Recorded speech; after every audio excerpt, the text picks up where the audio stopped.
I'm assuming that sort of these peaks and valleys in this particular branch of this practice are there's probably a lot of socioeconomic and political and religious influences that are going to create those fluctuations. But I guess my follow-up question to that is,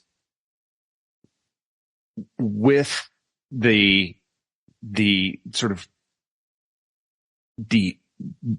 at its peak, I'm supposing that, like most things, there was, and maybe not at its peak, maybe just over the course of its development, there was a number of different branches that started to develop around this concept. And I was wondering if you could speak to that a little bit. Cause I don't know. Yeah. Sure. Yeah. It's commonly believed that there's 7 schools of Nei Dan. So there's one thing that's really important. They're not lineages. So this is a really essential thing to understand. Basically, when we talk about different schools of Nei Dan, it's like approximately a trend that's expressed for a certain period of time. And then typically they'll die off and they'll be replaced by something else. Not always the rule, but that's basically that tends to be the rule. So the 7 schools broadly are called the Southern School. That was popular during the Chinese Song dynasty. And the school was popular in southeast China, so it's called the Southern School. They say that style emphasizes the circulation of innate life energy. We call it Ming. Ming is the word we use for innate life energy. And that circulation and collection of the energy builds up until the spirit can become illuminated by the energy. So the way that we call that is the xian liao ming hu liao xing. It means like first attain life energy and then later attain consciousness. The next school is called the Northern School, and it was popular during the Yuan dynasty. Might have been Jin Yuan period. It was that time between when so there was a group of Proto-Manchurians who controlled northern China, who were called the Jin dynasty. That's not the same as the Chinese Jin dynasty, which, the Han dynasty, Jin that came after the Han. It's a Proto-Manchurian dynasty. And I believe the Northern School was founded by Wang Chongyang during that time in North China. But then Genghis Khan came through and, whooped everybody's butts, everybody literally. So the Yuan dynasty was very quickly following after the Jin. And that period is when you see the proliferation of the Northern School. The Northern School is typified by first cultivating innate awareness or innate consciousness, and then the life energy stuff comes after. So it's called xian liao xing hu liao ming. First you attain the innate awareness, and then the life energy comes later. And it's very strongly influenced by Chan Buddhism. Some people call it like Chan and Dao together. Then the next school after that is called the Middle School, and it was created by a person named Li Daochun. It would have been probably really like late Yuan or maybe even early Ming dynasty. And that style is a synthesis of the Northern and the Southern School. But it has a very strong tendency toward cultivating something called the single opening of the mystery gate, which is basically the bridge between profound meditation where, you forget your body, you forget your thoughts, you forget your mind, and regular sort of waking meditative consciousness. There's a moment there where the energy is really strong and it can generate really powerful spiritual effects. Every Nei Dan school has that, but the Middle School especially focuses on that. The Northern School survived inside of the Chuanzhen school of Daoism, so what we call the Complete Reality sect, which is a religious sect. They carried on the Northern School. The Southern School was lost, and the Middle School was carried on by a lot of different people. Until now, like people still practice Middle School, and people still practice Southern School, but they do it sort of retroactively. The next school after that, that's considered a famous school, the Zhang Sanfeng school, came out around the same time. So everybody who does Taiji knows Zhang Sanfeng, right? Climbing around on Wudang, swinging swords in the moonlight and so on. Probably not, but he was a very, very famous internal alchemist, and he was a Taoist priest at Wudang. I think he was the founder of Wudang. I don't know if he was like the founder of all of Wudang, but at least a couple, at least one of the sects. And his style, it's got its own special characteristics. It's not super different from other contemporary styles like the middle school. And then there's another really famous one that came in around the 1500s called the Wuliu school. So Wuliu school was, over the course of a few hundred years, one master named Wu Shouyang and another master named Liu Huayang. They both combined Buddhist and Taoist ideas together. And so it's sort of a Buddhist Taoist mixture of neidan practice. And then after that, another popular one around a little later than that in the 1600s is called the Eastern School. It was a secular school founded by a person named Lu Xixing. And they say that he was into yin-yang dual cultivation, which is a code word for male and female dual cultivation. Right. And so his neidan style was at least partially influenced by, mutual practice, let's say, which might not only mean sex stuff. It could mean other stuff too. And then, the next really famous one is called the Western School. So the Western School was founded sometime in the 19th century by a person named, Li Hanshu. So Li Hanshu, he was influenced by Lu Xixing and the Eastern School. And he said that he was the transformation body of Lu Xixing. So the immortal Lu Xixing came back and became Li Hanshu. And he claimed to have met Jiang Sanfeng and the great founder of Golden Elixir, Lu Dongbin, and that they taught him actually the Golden Elixir. But his school is typified by, it's sort of a conglomeration of all the ideas that led up to that point. And he's got a very interesting idea about when you meditate, you put your attention in the perineum first, and then you move it up to the dantian. And that it seems to stimulate the Jing for some reason. And his ideas are really neat because they synthesize a lot of pre-neidan Taoist ideas, and put them into neidan in a way that's really functional. And then after that, there's a modern lineage, which is actually a lineage. So it's called the Qianfeng school. It was created by a person named Zhao Bichen. It's sort of an extension of the Wuliu school. But it was really popular with martial artists. So the Bagua master Sun Shikun, who was a famous Cheng style Bagua guy under Cheng Yulong, he was a student of Zhao Bichen. And actually there's elements of Zhao Bichen's teachings about energy in Sun Shikun's Bagua style. Interesting. So that's a really interesting thing. And they're very popular in Tianjin. So you could still find, the descendants of Zhao Bichen teaching their version of neidan in Tianjin. But the style that I like the best, is called Xian Shui. It was created by a person named Chen Yingning.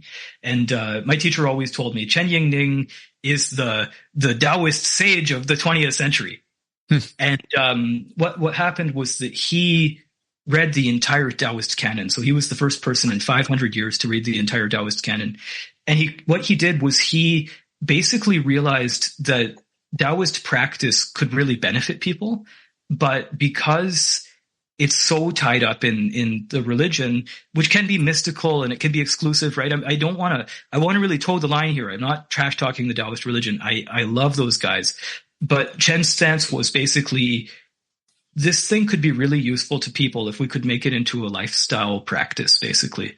And that's, maybe a little bit modernish interpretation of his work, but that's approximately what he did. And, he really promoted Taoism. He was also seminal in the creation of Qigong. So modern Qigong, he was one of the voices advocating Jingong or stillness work. And so he's not a Qigong guy, but he's one of the ancestors of modern Qigong. And he passed his stuff down to a student, Hu Haya. I think my teacher studied at least a bit with Hu Haya. I think his main teacher was in Cao Jianyang, who was a Longmen priest. But anyway, my teacher really appreciates Chen Yingning.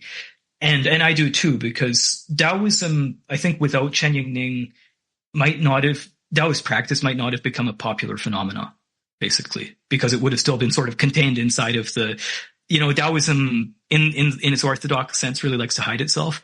And Chen's stance was very radical in the sense that he wanted to transmit it to more people. Now, he didn't like foreign people very much. Yeah. So he actually said, if you're not a descendant of the Yellow Emperor, then you have no place studying Taoism. But you got to remember that he lived through the 8th Army Allied invasion. And so it's understandable that he might have had a negative attitude toward non-Chinese people. His student Hu Haya, though, did take students from other countries. So there's Italian people actually teaching Hu Haya's method still today, who studied with him in the 90s. Wow. Yeah. We are all products of our time. So I think we need to understand that. Exactly. Yeah. You, in your travels, fell in love with tea practice, tea ceremony. And I noticed on your page that you had something that you were working on. Was it a 5 elements tea practice? Could you tell us a little bit about that? And are you finding a middle space between some of your internal cultivation and how tea works with it? What is that, my friend? Oh, this is a great rabbit hole. I love to talk about this because it's the trippiest thing. So it wasn't my idea. I wanted to learn tea, and I gotta tell you, like, geez, I feel like I'm just like Master Yang's fanboy, like waving the flag here. But when I started to go to study with him, he would drink tea, and he would give me tea, and he'd teach me a little bit about Chinese tea, right? He liked green tea a lot. This is like, if you live in northern China, you drink green tea and flower tea, basically. But and he drank other tea too, but he was really into green tea. And then when I went to Shanghai, I was like, man, I've heard of this tea ceremony stuff. And I lived in Japan for a while too. And I studied Sado, Japanese Chadao in Tokyo a little bit. But, when I was in Shanghai, I was like, man, I got to find somebody to teach me tea. So I went all over the place, and I went to Fujian province to learn about Tie Guanyin Wulong. And I talked to tons and tons of people, but eventually I did find a really good tea teacher who was from Taiwan. And she taught me how to, not only to prepare tea, right? That's like the tip of the iceberg in tea ceremony, but how to properly taste and identify Taiwanese tea by region, by quality, all this kind of stuff. She used to have us do tests when we'd go in to study with her. She'd put 3 different dry tea leaves out on the table, and we'd have to correctly identify which region they were from. It was really intense and awesome. Unfortunately, she passed away just before COVID hit, of a non-COVID related issue, a little bit young. I think she was only about 50. But anyway, she gave us a really good education in tea. And I didn't do the whole thing. I had a classmate named Craig McKay, who actually, I think, studied the whole thing with her. So he knows all the different regions of like Wuyi rock tea and all the different kinds of pu'er. But I studied mainly Taiwanese tea. And I went to Taiwan. I used to go fairly often to do tea research, and I used to sell tea. In the future, I might sell tea again. So I would go to Taiwan to all these different famous mountains and meet different people. And I had a chance actually to meet Zhou Yu. Zhou Yu is one of the founders of modern Taiwanese tea ceremony. So when you think about tea ceremony, you think of like the little teapots, and you pour the water out, and then you pour the water on top of the stuff.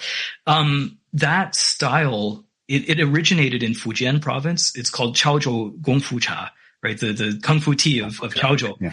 But in Taiwan, so old school Gongfu Cha is not very fancy. Like you get a tray, you get a teapot, and you pour the tea into the cups, and it's wet, and it's fun, but it's not a big art form. It's like you drink tea with your friends. And when you see people doing these like meditative, austere tea ceremonies, that's a different thing. So tea ceremony went in 2 directions. In mainland China, it's called cha-yi. Well, it's changed. I'll get to that in a second.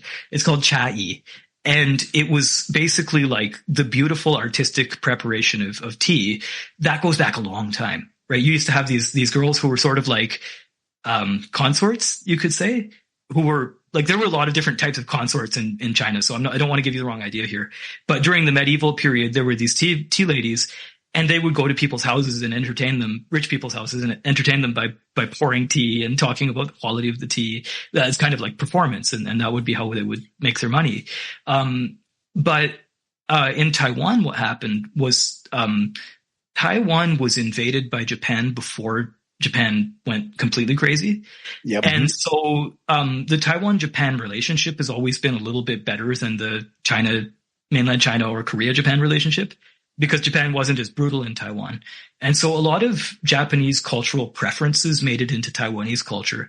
And the current tea ceremony, which was partially created by Zhou Yu and partially created by other people, it's deeply influenced by Japanese tea aesthetics. And so if you were to go to Wisteria Tea House, which is Zhou's tea shop in Taipei, you would see that they have some parts of it have tatami mats, and a lot of it has sort of a Japanese flair to it.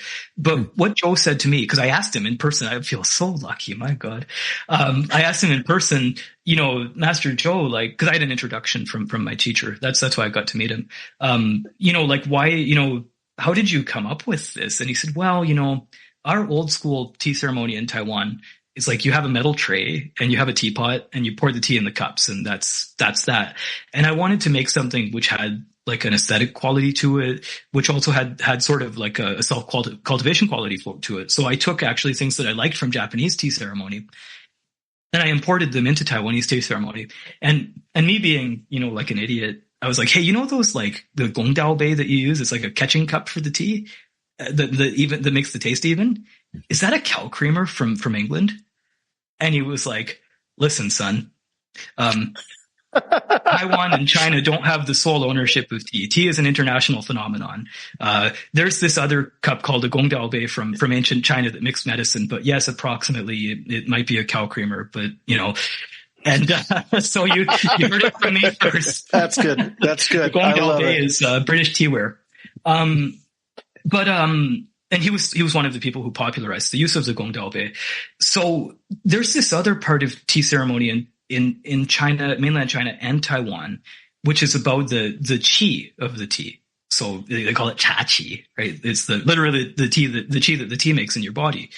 And cha qi happens as a result of drinking tea. It's a spontaneous activity. We don't know exactly why it happens, but good quality tea makes your qi wake up. And I think because Chinese culture had such an emphasis on qi historically, that they can kind of put it into things. Like they understand the production of tea that could make you have that experience. So when I started studying tea ceremony, the qi would move up my duma, like up my spine to my head, just like when I was meditating, and maybe even more strongly. And so I thought to myself, oh my God, like there's something here. If it goes to the head, I have to bring it back to the dantian. And so I started doing tea ceremony in a way where I would really like focus on some small movements and stuff like that. And I could do the small heavenly orbit where the qi circulates around the body through doing tea ceremony, and then meditate at the end of it and collect the qi, just like in Nei Dan practice. And so I thought, oh, this is neat. So I asked my teacher, and she was like, yeah, like at the start, it circulates around the periphery of the body. And then when the qi becomes mature, it actually goes up the center line of the body, which is exactly the same as Nei Dan practice. In Nei Dan, when you get to the intermediate level, the small heavenly orbit ends and the qi moves up and down the central meridian. And so I thought that was really interesting. And she said, if people reach a really high level, the spirit can actually leave through the top of the head. I have my doubts about that. I'm not sure you can do that while you drink tea. I hear that there's some tea in Peru that you can do that with, but that's a whole but tea. But that's a different cookie. Yeah, exactly. So I asked Zhou Yu, and I said, hey, listen, this thing about the chachi, like, what do you think of that? And he basically said, listen, it's qi in the meridians. It's exactly the same thing that happens when you meditate. So I started thinking about it good and hard. And I thought, there's not a formal tea meditation style that's based on Gong Fu tea. It's sort of like, if you get it, you get it. And maybe your teacher can teach it to you, but like, it's not, people aren't saying, it's the quiet part that you don't say out loud. And so I was like, hey, maybe like if I could turn this into a style, then that'd be really good, right? It could help people to learn it because Gong Fu tea is really popular in North America. And so I worked on it, and I thought, well, we should use a traditional idea. So we'll use the 5 elements, and I used it as sort of a symbolic way, right? A kind of a Jungian way. What I came to understand later after I studied Chinese medicine is where the 5 elements actually fit into tea culture. It's not about, the clay of the teapot, blah, blah, blah, right? I was barking up the wrong tree, guys. But what it's actually about is that tea has a herbal characteristic relative to the 5 elements, right? Hot, cold, whatever these kind of energies in Chinese medicine, plus, right, fragrant is metal, right? Bitter is fire. sweet is earth, or right, sweet is the spleen, bitter is the heart, right? These kind of ideas actually, because tea is a herb, it can be understood through a Chinese medicine framework. And so I went into that pretty deeply. And I've actually taught some classes about that at TCM colleges. In 2019, I taught a seminar about tea as a herb and how its production practices change its elemental characteristics at the Ontario College of Traditional Chinese Medicine in Toronto. That's cool. That's cool. And I've done some online courses about it too. But my initial supposition turned out to be wrong. But the 5 elements thing about Chinese medicine is really interesting.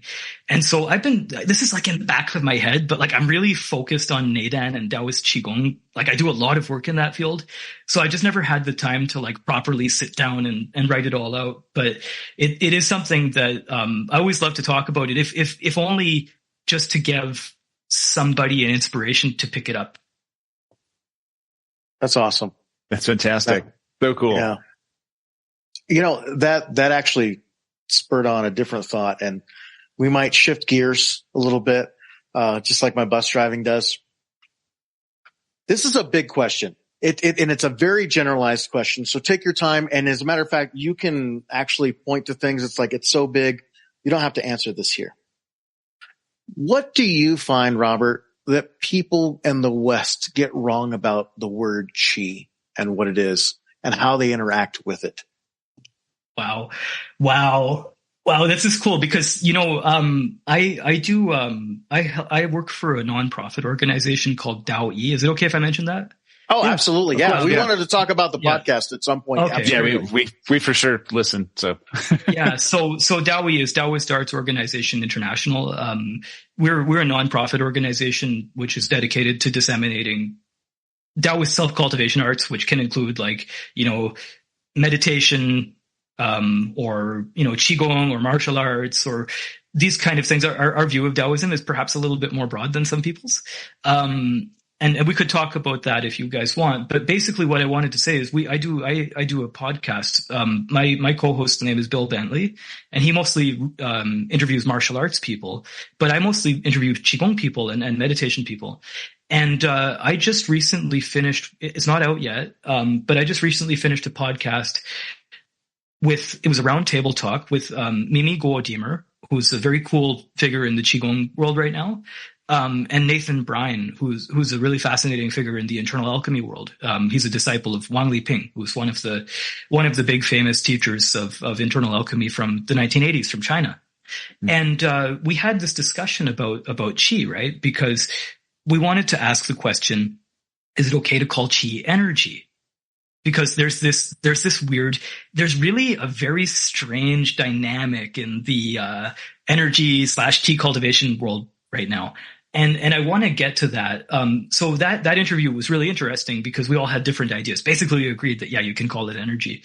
But the problem right now is that there's no absolute consensus about what qi is if you look at it from an overhead perspective and apply it across all the fields that it's applied to.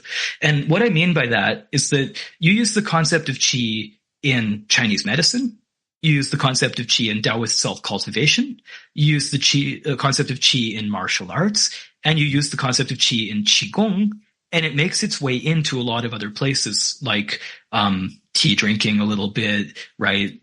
Calligraphy a little bit, right? There's qi. Oh, you're good at playing the erhu?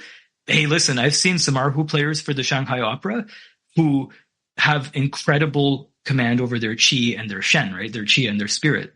And so that word can be applied differently across different practices, and it leads to a lot of confusion in the West. Yeah. So if you grew up in China and you have the Chinese cultural education, I'm not saying that you would automatically understand it, right? There's a lot of people in China who also don't understand qi in relation to qi practice.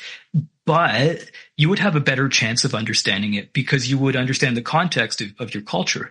When we look at that, we have to always look at it through a lens, because let me give you an example. If you hang out and you speak Chinese, inevitably somebody will talk about the tian qi, right? The tian qi is the qi of the sky.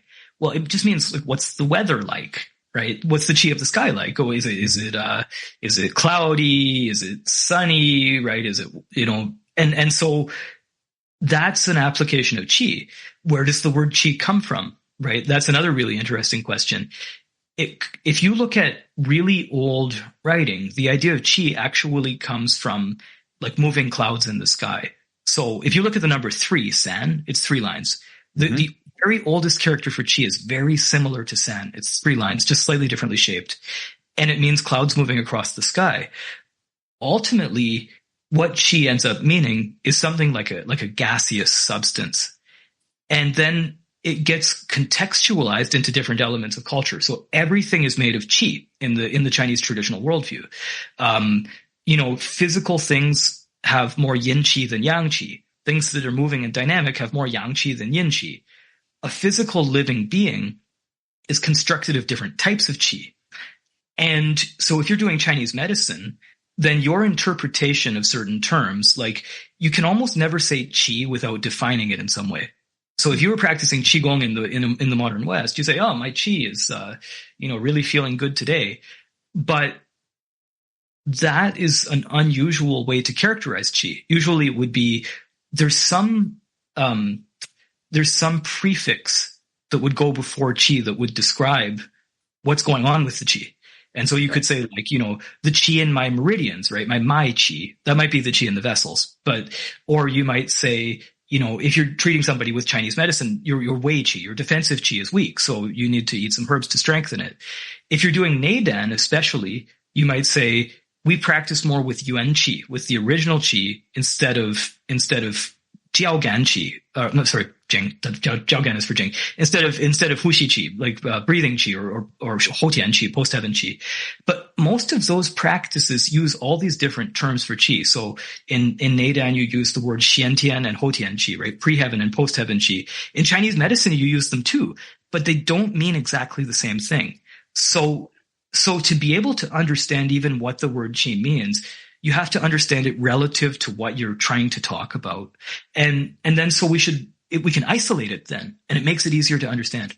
If you want to talk about qi relative to qigong, that's one of the easier ways to understand it, because in qigong practice, the approximate theory is the qi that circulates around your meridians is constructed of nutritive substances. So basically, the oxygen or the air that you breathe and the nutrition that you get from food constitutes the qi that circulates around your meridians.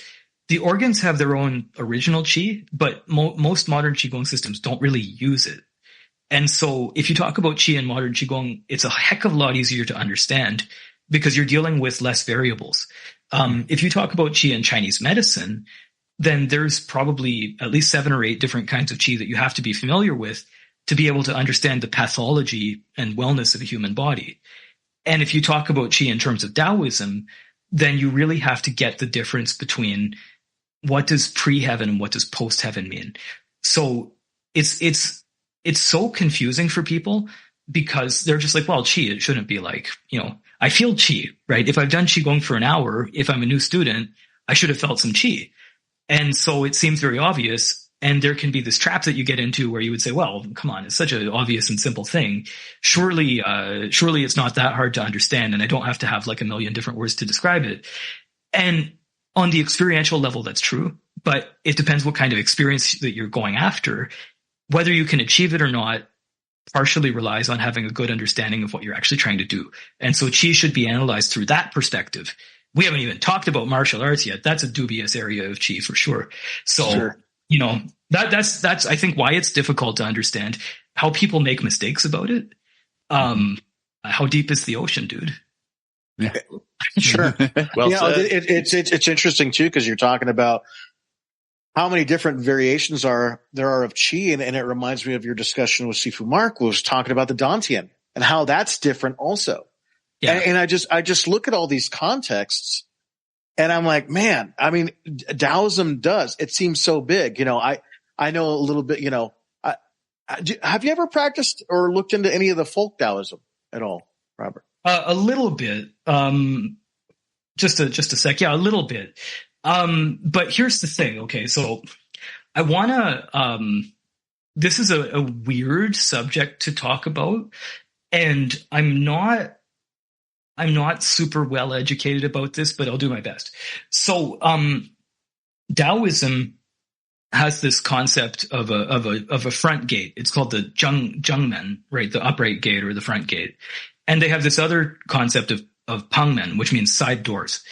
And basically, in Daoism, traditionally what happened is there was a very big rift in Daoist thinking about a little more than probably about 1200 years ago, when internal alchemy first came along. Before that, Daoism was mostly like disparate Qigong practices. Qigong is a modern term, but hear me out. It's the best way to describe it. Disparate practices you use to cultivate qi. And they could be like visualization, stretching, breathing, whatever. But within the context of all of those practices, they don't lead to, let's say, the ultimate goal of Daoism, which is harmonizing your consciousness with the Tao. And so internal alchemy came along, and it basically, to cut a long story short, it incorporated elements of Buddhism, and so it made it more likely to be able to cultivate energy and cultivate awareness at the same time in a way that could lead to an end goal, which is the sort of the telos of Taoist practice. And so people started to say, well, this Qigong stuff, it's pangmen xieshu, right? It's side door occult arts. And it's probably better if you don't practice them. So early Nei Dan really took the piss out of Qigong. They were like, listen, don't do this stuff. Bending and stretching and swallowing rainbows make you crazy. That's what Zhang Boduan said in Understanding Reality, literally. So I like Qigong, okay, but they didn't. And so then what ultimately happened though is that some aspects of Qigong practice are good. So Taoism started to reincorporate them in different ways. But what happened at the same time is that there were a lot of competing religions in China. And here's one of the things to think about. So when we say folk religion, if it's a very, very old folk religion, there's a couple of options about it. Number one, they don't want to expand. So you have some villages where they have like a shamaness. And the shaman, by the way, Jarek, I can't pronounce his name. He's Polish, but Jarek Szymanski, he runs a blog. I think it's on Facebook, but it might be in other places too. He used to run one called China from the Inside, which was a very good arts blog. But he does another one now I think it's called the Stone House Project. And he goes to sites where past Taoist and Buddhist cultivators had become enlightened. And he records what he finds there. But he also hangs out with a lot of folk ritual communities and sort of shamanic communities that are, let's say, tangential to Taoism.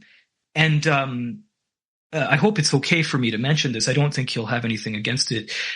He told me when I met him that the shamanic practices of these people are basically through dream interpretation. So they'll go into the realm of the immortals and they'll be able to take back things from their dreams that they can share with the community. Those religions, they don't necessarily want to expand beyond their village because their utility is for their village, right? Think about this. In the old days, China had village deities. Right? Look at Xuanwu, right? Xuanwu is I think one of the deities of Wudang, right? It's not necessarily the case that Xuanwu is deeply, appreciated in North China, for instance, right? So, so these little folk religions, they might not want to leave home. They might not want to get big. But then there's other ones too. So like, Tiandi Jiao, right? The heaven and earth religion or Yiguandao, right? These are somewhat more modern, and they actually come from one source in Shandong province. So one person created the main theory about, the Wuji Laomu, right? The ancient mother of absolute non-being who dangles down her wonderful chain so that you can climb to heaven and escape, desperation. And those guys, they have Taoistic practices and Buddhistic practices, but their ideas are very different from Taoism and Buddhism. They're called salvationist religions. And so they believe in the possibility of salvation, the possibility of going to heaven permanently. They believe in a lot of in the apocalypse. Now, early Taoism, the Taiping school of Taoism, believed in an apocalypse too. They said, Lao Tzu will come back at the apocalypse and save us because they were fighting a war against the failing Han Dynasty. And so just like the early, the proto-Christians, like let's say, imagine John the Baptist, for instance, we think probably was part of an apocalyptic Jewish religion group that believed basically the world was going to end when Rome and the Jewish people finally had, a great war where God would intervene at the last minute and kill the Romans, and then they'd have, New Jerusalem, right? The same thing was true of the Taiping school of Daoism. So it's not like it's a completely un-Daoist idea to have an apocalypse, but it's not in mainstream Daoism. And I think one of the reasons for that is because mainstream Daoism, the Tianshi school, was absorbed very early into the Chinese government. So the General Cao of General Cao's Chicken, he went down to where the Tianshi school had taken a piece of land in Sichuan province, and he said, if you give it back, I'll make Daoism the state religion and I won't kill all of you. And they said, that sounds like a great deal. And so Daoism has been dating the government for a long time. And so any religion that gets absorbed into the government obviously is not going to have apocalyptic beliefs, because that's against the government. You have to say the emperor should live for 10,000 years. You don't say, Lao Tzu's going to come back and kick your butts, right? But what happened is that this apocalyptic belief system and this salvationist belief system was very much absorbed into Chinese folk culture. And so these relatively new religions like Yiguandao, Tiandijiao, and these schools that really come from Shandong, they are strongly steeped in this idea. And so you see them a lot in Taiwan. After the communist revolution in China, Yiguandao was very popular among Republican Chinese elites. So basically the people who ran China before the communists. And so the communists, basically went through and systematically killed off everybody who didn't run away to Taiwan. And so Yiguandao was really big in Taiwan. And I have some friends who were part of an Yiguandao knockoff school.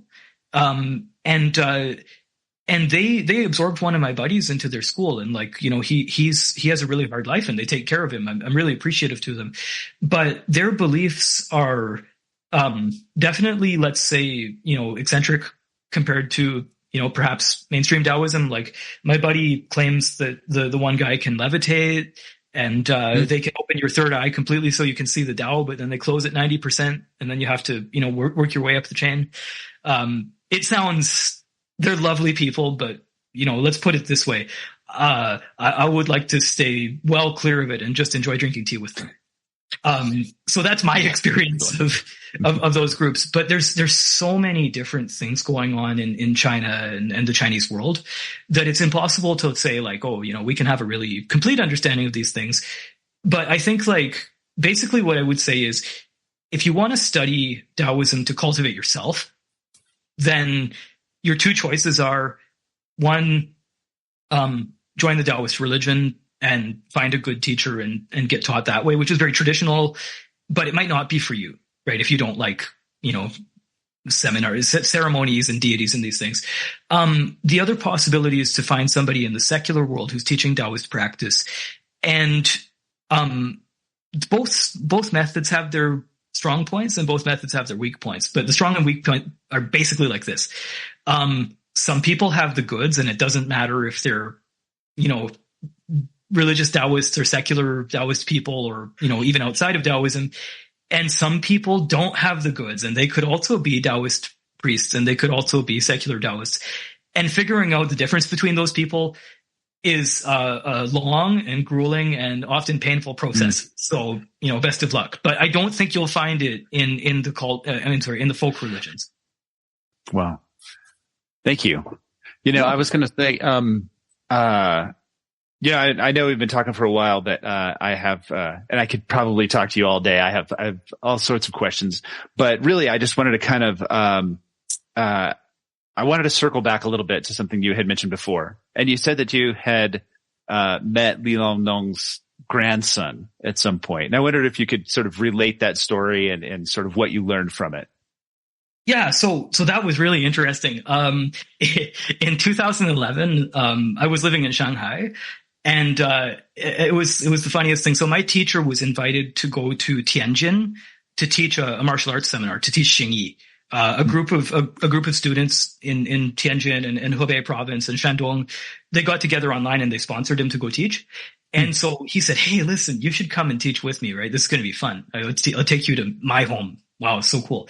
And so I was stoked. I was so happy about that. And the day before, I'd been like practicing kung fu in Shanghai with some other international exchange students, and there was this young woman named Mackenzie who like she could drop you with a punch to the abdomen. It was really cool. So I had eaten some street food. I sparred with her, and she took me out with a good hard punch to the solar plexus. And then that was the night before I was supposed to go to Tianjin. So I went to bed and I woke up and I was blind and I was vomiting and all I could see was stars. And so somehow I called her and I was like, "Mac, I am dying. I need you to take me to the hospital or something." And she was like, "Oh yeah, cool. Like come to my room." So I stumbled blind down the hall of the dormitory where we were living at the university. And she took me to the hospital, and I spent the night in the hospital with an IV drip of saline solution. Wow. And they discharged me in the morning, and I sent a message to my teacher and I was like, "Listen, I almost died from street food poisoning or maybe being punched or both. And I can't come." And he said, he called me and he was like, "I have a Canadian student who thinks that he's sick and he is not convenient for me." And he hung up the phone. So I called him back and I was like, "Hey, listen, what do you want?" And he's like, "Well, listen, just come here. My uncle, he's a Chinese medicine doctor. He can give you medicine. He can fix your problem. Don't worry about it." So I hauled my sick butt out to the Shanghai airport. I rebought my plane ticket to Tianjin on the spot. I flew out there. I got in a cab. That was hilarious. He said, "Call me when you get in the cab." Oh, should I tell this story? God, why not? Spilling some beans. So the cab drivers sometimes they'll take advantage of you. Right. Yeah. And so he wanted me to get a good deal. So, I have like a bit of psoriasis, and it can show if you look carefully. And, so he's like, "Call me when you get to the cab and I'll make sure you get a good deal." So he's talking to the cab driver on the phone, and I see the cab driver just look terrified for a second. And then he didn't say anything. He drove me there. He gave me a good price. I got out. I was like, what'd you do to the cab driver? And he was like, "Oh, I told him you have a highly transmittable skin disease and that he should get you here quickly and not touch you." That's fantastic. That's fantastic. I hope he doesn't mind, but he did me a solid. Okay. He did me a solid. I really, really appreciate being a good teacher. Yeah, exactly. Yeah. And so anyway, it was fascinating. When he showed up, he was with this other guy, and he said, "My friend, he's a lama, like a Buddhist lama. And he spends a lot of time in Tibet." And so I got to spend time with that guy. And then, so we did the seminar then after that. And, after the seminar, some friends of his in Hebei province, in Hengshui, which is the original hometown of Li Luoneng, they were having a discipleship ceremony. So the teacher's name was Cui Jieli. He's a practitioner of Li Luoneng style Xingyi. And which is it's a very old style of Hebei style. It's even got the Dantian rotation from Dai style. Really cool stuff. And so we went there together, and it was Cui's discipleship ceremony, but because all the Xingyi guys in that region are friends, all of the big names from Hengshui and the surrounding area showed up. And Li Luoneng's great grandson was there. And I got to meet him and take a photo with him. It's not like I didn't learn from him or anything, but like, wow, cool. Yeah. And then, incidentally, our plan there actually was after the initiation ceremony to drive to Li Luoneng has an unmarked grave, or at the time had an unmarked grave. So we wanted to exhume his bones and actually give him a better grave. Oh, but when we were driving out there, the pollution was so heavy that we couldn't see 10 feet in front of us, and we had to turn around. Wow. Yeah. Yeah. It was crazy. Like, whoa, that was such a crazy experience. Holy Dinah. Really cool. That's awesome. That's amazing. That's amazing. Owen? I think that, I mean, like I said, I could talk to you forever, but, I would just leave that. That was my last question. Agreed. I guess I've got one more because we try to do this on the way out. Yeah. You're working on the Daoyi podcast. Mm-hmm. You're still working. You might have some future plans with some tea. I'm hoping that you write another book. I'm hoping that in a year, you get to maybe have some of your Yang Tai Chi's teachers' curriculum online for folks. What are some other things that you're doing in your life, and what are you working on in your own practice right now, Robert? Right on. So, what I'm doing professionally is I write a newsletter called Immortality Study, which is really good. Here's the plug. Right on. Yes. Yeah. And I teach Nei Dan. And so, if you want to learn Taoist meditation practice in a secular, very rational way, that doesn't require you to, take on religious beliefs. I think that I'm one of the people in that area who's worth talking to. Let's put it that way. So that's the plug. In terms of my own practice, what I'm really trying to do right now is to improve my Taiji. So I'm practicing Yang style Taiji very, very seriously. I'm just doing 2 or 3 movements. I'm that kind of person. Like, I want to get like 2 or 3 movements really good, and then I'll die happy. And then the other thing that I'm doing is doing a research project over time into Taoist medieval Qigong. So, for me, this is a really big thing. I'm trying to, put a crack in a lot of these books about like Dao Yin and Yang practices, in order to understand what makes them work. Because I run a website actually where I talk about this research. It's called Qigong Project. The web address is qigongproject.blog. Very easy to find. Basically what I'm trying to do is catalog from all the historical precedents of Qigong, like Daoism, Chinese medicine, and Buddhism, how we got to where we are today. And so that's my major project right now that's going to take, a decade or 2, is to go through all the literature, to talk to people and professionals in the area and try to make a map. Because what's happened is that some people really like Qigong, but they have absolutely no idea about the context. And other people sort of have an agenda where they don't like Qigong very much. And so they want to try to say, Taoism and Qigong or Buddhism and Qigong have no relationship. And these guys are just quacks, blah, blah, blah. And so that's not my experience. And so what I'm trying to do is like go as much into the source material as possible to be able to understand, what is it? Where did it come from? And what's the value of understanding these things for contemporary practitioners? My practice, I attempt to be very high context, and I have, I make mistakes. Okay. So like, I want to just come out and say that I make egregious mistakes sometimes in interpretation. I'm not a professional translator. I read Chinese okay. But I'm not a professional translator. I don't know everything about Qigong. I don't know everything about Nei Dan. I definitely don't know everything about Taoism. If you want to know everything about Taoism, there's other people to talk to who are so much better than me.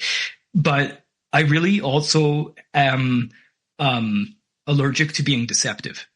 And so what I want to do is, to the best of my ability, put together information for people, which is mostly free, right? I teach. That's one way that I get to do this stuff, but I try to make more free material than my taught material so that I'm doing something for the community. And to the best of my ability, trying not to be deceptive, trying not to be self-serving, and just put out information which is as accurate as I can make it. And then being open to criticism from people who give me good criticism. That's basically my practice now. Thank you so much for your time and sharing. And thank you for the honesty too. That's a big thing that we talk about. Owen and I, we've started interviewing people in the last year and a half. Before we still do this, once a month when we release our podcast, we'll have what I call the tit for tat or the coach's corner. And it's Owen and I talking about certain topics. And that has been a theme of ours from the very beginning, is the honesty. And I think that that's something that it doesn't matter if you're Buddhist, Taoist, or what country you come from. Telling what you have and what you do and where you are in the journey and having that honesty, I think that's something that's rare. And thank you for that. Yeah, thank you. Well, you got to do your best. I listen to my teacher. So, if anybody wants to know the source of this stuff, then you should check out Yang Hai. And maybe if you guys can talk to him, wow, you'd have fun. Absolutely. I'd love to talk to him on our agenda. Yep. Robert, we hope to have you again. Yeah, right on. definitely. I'm looking forward to it. Thank you. I definitely have more questions and things to talk about. So, but this has been fantastic. Thank you so much for your time. I appreciate it. Cheers. I appreciate it, guys. Thank you, Robert. Bye-bye. Have a blessed day. All right. Take care.